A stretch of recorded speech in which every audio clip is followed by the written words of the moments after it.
जदि पृथिवी अंधार हुए आलोकर प्रकाश दिए। जदि सूर्य आलोक हुए सूर्यंकर प्रकाश दिए। ଯାହାଙ୍କ ଅନୁମତିରେ ଏ ଧରାବକ୍ଷ ସୃଷ୍ଟି ମୁଁ ନିଜକୁ ଧନ୍ୟ ମନେ କରେ। ତାଙ୍କ ସମ୍ପର୍କରେ ବନାଏ ଆଜି ତାଙ୍କ କଥା ସାହିତ୍ୟ ତତ୍ତ୍ୱର ଭିଡ଼ିଓ ସ୍ରଷ୍ଟାଙ୍କ ରହସ୍ୟକୁ। ଓଡ଼ିଶାର ଆଧାର କାର୍ଡ କହିଲେ ବୋଧେ ଅତ୍ୟୁକ୍ତି ହେବ ନାହିଁ। ଓଡ଼ିଶା ଯାହାଙ୍କ ପାଇଁ ପରିଚିତ ତଥା ସାରା ଜଗତକୁ ଚଳେଇଲା ପାଲା ଶ୍ରୀ ଜଗନ୍ନାଥ ନିଜେ ଯେମିତି ଅଦ୍ଭୁତ ତାଙ୍କ ରହସ୍ୟର ଗାରିମା ମଧ୍ୟ ସେମିତି ଅଦ୍ଭୁତ। ଆଜି ଏହି ଭିଡ଼ିଓରେ ଆମେ ଶ୍ରୀ ଜଗନ୍ନାଥଙ୍କ ସମ୍ପର୍କରେ ଯାହା ବି ତଥ୍ୟ ଦେବୁ ସେଗୁଡ଼ିକ ଆମେ ରିସର୍ଚ୍ଚ ତଥା ବିଭିନ୍ନ ଜ୍ଞାନୀଗୁଣୀ ଲୋକଙ୍କଠୁ ସଂଗ୍ରହ କରି କହିଛୁ।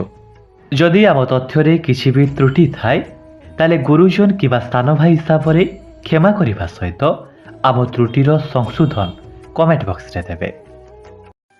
ହିନ୍ଦୁ ପୁରାଣ ଅନୁସାରେ ଯଦି ଜଣେ ମଣିଷ ତାର ଜୀବନ କାଳରେ ଚାରିଧାମ ଦର୍ଶନ କରେ ତାହେଲେ ତାର ମୁକ୍ତି ହୁଏ ବୋଲି କୁହାଯାଏ।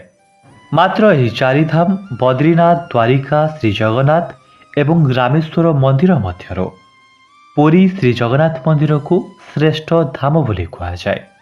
ଅବନ୍ତୀର ରାଜା ଇନ୍ଦ୍ରଦ୍ୟୁମ୍ନ ଶ୍ରୀ ଜଗନ୍ନାଥ ମନ୍ଦିରର ମୁଖ୍ୟ ମନ୍ଦିରର ପ୍ରତିଷ୍ଠାତା ବୋଲି କୁହାଯାଏ।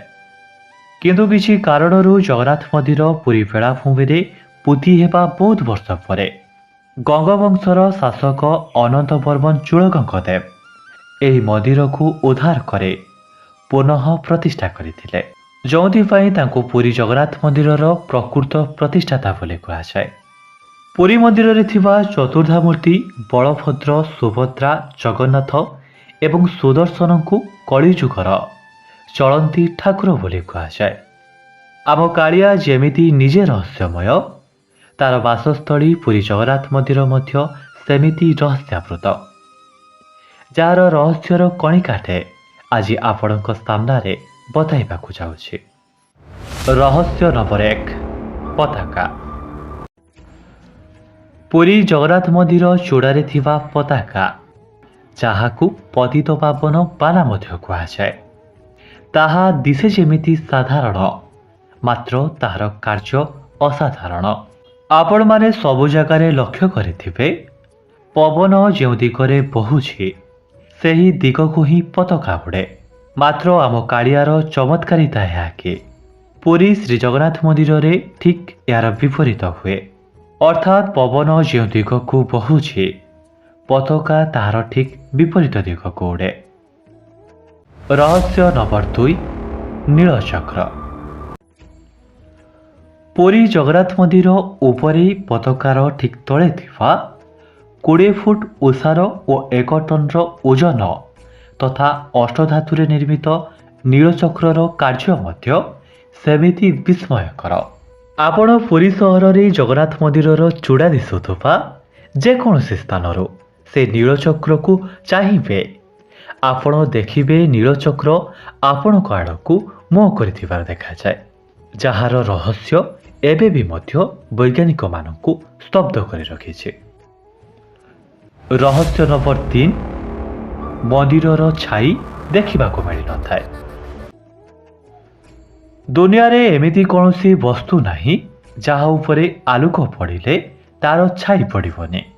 ମାତ୍ର ସୃଷ୍ଟିକର୍ତ୍ତାଙ୍କ ସୃଷ୍ଟିରେ ଏହାର କିଛିଟା ପରିବର୍ତ୍ତନ ଦେଖାଯାଏ ଏହି ଶ୍ରୀମନ୍ଦିରରେ। ଦିନ ବେଳେ ମନ୍ଦିର ଉପରେ ସୂର୍ଯ୍ୟ କିରଣ ପଡ଼ିଲେ ମଧ୍ୟ ମନ୍ଦିରର ଛାଇ କେବେ ବି ପଡ଼ିନଥାଏ। ଏହା ସେତେବେଳର କାରିଗରଙ୍କ ନିର୍ମାଣ କାରିଗରୀର କୌଶଳ ହୋଇପାରେ ଅଥବା କିଛି ଭିନ୍ନ ରହସ୍ୟ ଥାଇପାରେ ଯାହା ଏବେ ବି ସମସ୍ତଙ୍କୁ ବିସ୍ମୟ କରି ରଖିଛି। ରହସ୍ୟ ନମ୍ବର 4, ସମୁଦ୍ରର ଗର୍ଜନ ନ ଶୁଭିବା। ପୁରୀର ଚାରିଦ୍ୱାର, ହସ୍ତିଦ୍ୱାର, ଅଶ୍ୱଦ୍ୱାର, ସିଂହଦ୍ୱାର ଏବଂ ବ୍ୟାଘ୍ରଦ୍ୱାର ମଧ୍ୟରୁ ପୂର୍ବଦ୍ୱାର ସିଂହଦ୍ୱାରକୁ ମନ୍ଦିରର ମୁଖ୍ୟ ଦ୍ୱାର ବୋଲି କୁହାଯାଏ। ମାତ୍ର ଆଶ୍ଚର୍ଯ୍ୟର କଥା ଏହା କି ପୁରୀ ମନ୍ଦିରର ଯେକୌଣସି ସ୍ଥାନରେ ଛିଡ଼ା ହେଲେ ସମୁଦ୍ରର ଗର୍ଜନ ଶୁଭେ। ମାତ୍ର ଏହି ସିଂହଦ୍ୱାର ଦେଇ ଯେତେବେଳେ ଭିତରକୁ ପ୍ରବେଶ କରିବେ ସେତେବେଳେ ସମୁଦ୍ରର ଲହରୀର ଶବ୍ଦ ଶୁଭିବ ନାହିଁ। ଏହି ଚମତ୍କାରିତାର ରହସ୍ୟ ଯେମିତି ଶୁଣିଲେ ଆଶ୍ଚର୍ଯ୍ୟ ଲାଗେ, ପ୍ରକୃତରେ ମଧ୍ୟ ସେମିତି ଆଶ୍ଚର୍ଯ୍ୟକର। ରହସ୍ୟ ନମ୍ବର 5, ମହାପ୍ରସାଦ। ଯଦି ପ୍ରଶ୍ନ ଆସେ ଦୁନିଆର ସବୁଠୁ ବଡ଼ ରୋଷେଇଶାଳ କେଉଁଠି, ତାହେଲେ ତାର ଉତ୍ତର ପୁରୀ ଶ୍ରୀ ଜଗନ୍ନାଥଙ୍କ ରୋଷେଇଶାଳ। ଦର୍ଶକ ବନ୍ଧୁ, ପୁରୀ ଜଗନ୍ନାଥ ମନ୍ଦିରକୁ ପ୍ରତିଦିନ ପ୍ରାୟ 2000ରୁ 2 ଲକ୍ଷ ଶ୍ରଦ୍ଧାଳୁ ଦର୍ଶନ ନିମନ୍ତେ ଆସନ୍ତି। ଆଉ ପ୍ରାୟ ଶ୍ରଦ୍ଧାଳୁ ସେଠାରେ ଭୋଜନ ମଧ୍ୟ କରନ୍ତି। କିନ୍ତୁ ଆପଣ ଶୁଣି ଆଶ୍ଚର୍ଯ୍ୟ ହେବେ, ସେଠାରେ ଏକ ପରିମାଣର ଖାଦ୍ୟ ପ୍ରତ୍ୟେକ ଦିନ ରନ୍ଧାଯାଏ। ମାତ୍ର ଏହା ଅଦ୍ଭୁତ ଯେ ସେଠାରେ ଅଧିକ ଶ୍ରଦ୍ଧାଳୁ ଭୋଜନ କଲେ ମଧ୍ୟ ଅଭଡ଼ାର କୌଣସି ଅଭାବ ପଡ଼େନି। ଶ୍ରଦ୍ଧାଳୁ କମ୍ ହେଲେ ମଧ୍ୟ ଅଭଡ଼ାର ନଷ୍ଟ ହୁଏନି। କୁହାଯାଏ ଯେ ମା ଲକ୍ଷ୍ମୀ ନିଜେ ସେଠି ବିରାଜମାନ ହୋଇ ରନ୍ଧନ କରନ୍ତି। ସେଠାରେ ଏତେ ମାତ୍ରାରେ ଅଭଡ଼ା ରନ୍ଧା କଲେ ମଧ୍ୟ ସବୁତକ ବ୍ୟଞ୍ଜନ କେବଳ କାଷ୍ଠ ଏବଂ ମାଟି ପାତ୍ରରେ ରନ୍ଧାଯାଏ। ମହାପ୍ରସାଦକୁ ନେଇ ରହସ୍ୟ ମଧ୍ୟରେ ଏକ ମୁଖ୍ୟ ରହସ୍ୟ ହେଉଛି ଏତେ ଗୁଡ଼ିଏ ସୁସ୍ୱାଦୁ ବ୍ୟଞ୍ଜନ ତିଆରି କାର୍ଯ୍ୟର ରହସ୍ୟ। କୁହାଯାଏ ଯେ ଏଠାରେ ବିଭିନ୍ନ ପରିବା ତଥା ମସଲାକୁ ହାଣ୍ଡିରେ ରଖି ଉପରକୁ 7ଟି ହାଣ୍ଡି ବସାଯାଏ ଏବଂ ଅଗ୍ନି ସଂଯୋଗ କଲା ପରେ ନୀଳାମୟଙ୍କ ବିଚିତ୍ର ଲୀଳା ଏଠାରେ ପ୍ରକାଶିତ ହୁଏ।